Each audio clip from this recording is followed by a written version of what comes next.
A former nurse who is currently behind bars for her role in a botched surgery that killed a mother of two will be able to apply to have her nursing license reinstated once she's out of prison. Thank you for joining us in this special edition of ABC 10 News. I'm Kimberly Hunt. My co-anchor, Wally Aliou, is off.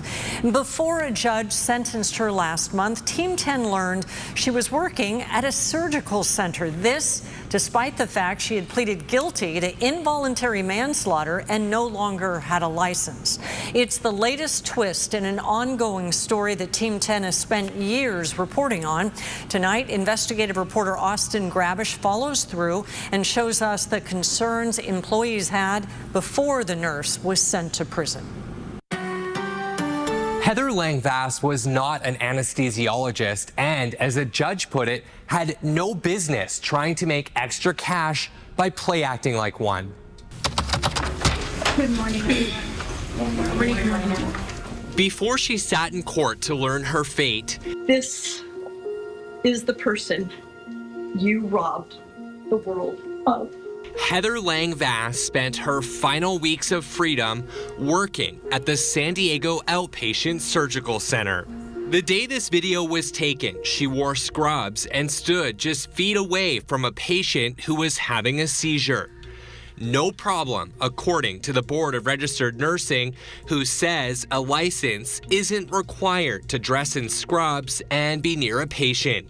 I am distraught to hear that you are now working in a surgical center.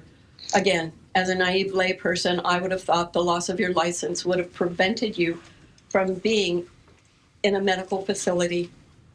I was wrong. That's Judith Gorsey. Her daughter, Megan Espinoza, went into cardiac arrest during a botched breast augmentation at Divino Plastic Surgery in Bonita in 2018. You left your struggling and dying patient multiple times. According to court testimony, instead of calling 911, Vass and the doctor she worked for, Carlos Chacon, left the mother of two pulseless on the OR table for hours. You callous individuals who promised not to hurt their patients, but robbed Megan of so many experiences with her boys. Vass pleaded guilty to involuntary manslaughter in May of 2023 for her role in Megan's death. And Chacon pleaded guilty to manslaughter earlier this year.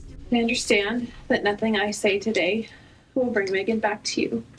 The words cannot express how deeply and truly sorry I am for my part in her untimely death, and how it will haunt me for the rest of my days that I did not call for help. The nurse had given Megan an excessive and lethal dose of fentanyl, Percocet, and ketamine. She had no legal right to give the powerful anesthetics, according to the Board of Registered Nursing. The regulator says Vass has never been authorized to give anesthesia, but that's exactly what the judge pointed out she did 100 times by her own admission, even confessing she over-medicated a patient just 6 months before Megan's surgery. What's even more troubling about this incident is that after realizing that what she was doing could result in this problem, she didn't do anything. She was on full notice that she was out of her league. All part of what the judge called a dishonest side hustle. Previously been given felony probation, and in my opinion, you haven't learned anything. By August of 2023, Vass had surrendered her nursing license. It wasn't a problem for the San Diego Outpatient Surgical Center, who had hired her earlier that summer as a quality assurance coordinator.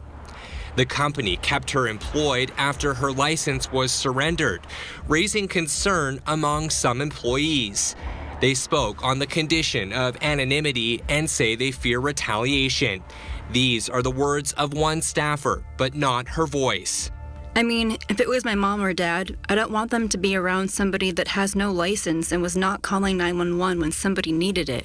Sources who worked with Vass told Team 10 she was a supervisor at the surgical center and questioned how someone waiting to be sentenced for a patient's death could get the job. Heather, anything to say to Megan Espinosa's family?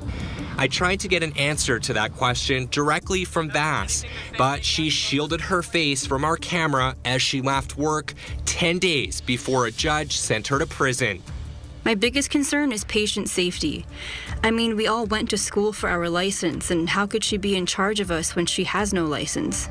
I took the employees' concerns to the center's management.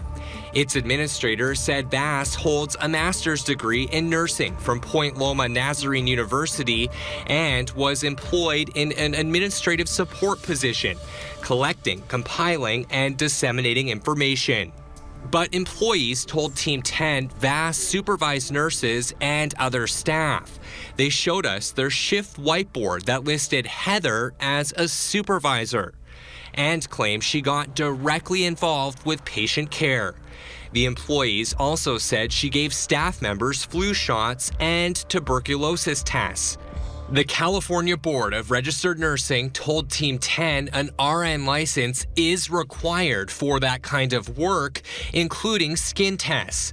A spokesperson said if a person were to perform these tests with a revoked license, it would be a violation of the Nursing Practice Act. I asked the board what work someone could perform in a surgical facility without a license. The board told me any overlapping or related duties not specific to the practice of nursing may be reviewed by a non-RN knowledgeable of those areas. But the board says the supervision of RN practice that requires a substantial amount of scientific knowledge or technical skill must be reviewed and evaluated by another RN. She said this patient needs advanced care. She said Back in court, Megan's friends begged the judge for a tough punishment. Mina Shepard is an ICU nurse. Additionally, I asked this court to revoke Nurse Vass's nursing license indefinitely as well. She betrayed her training and violated her nursing oath by administering medications outside of her scope of practice without proper training or monitoring, and allowed Megan to suffer and die in front of her without calling for emergency intervention.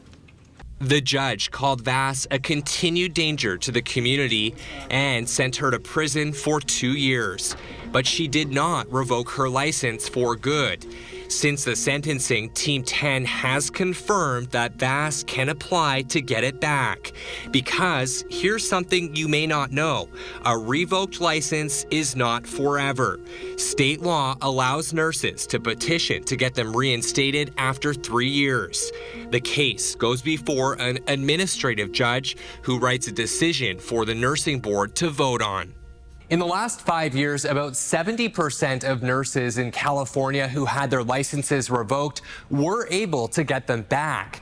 Vass can apply for hers to be reinstated in August of 2026.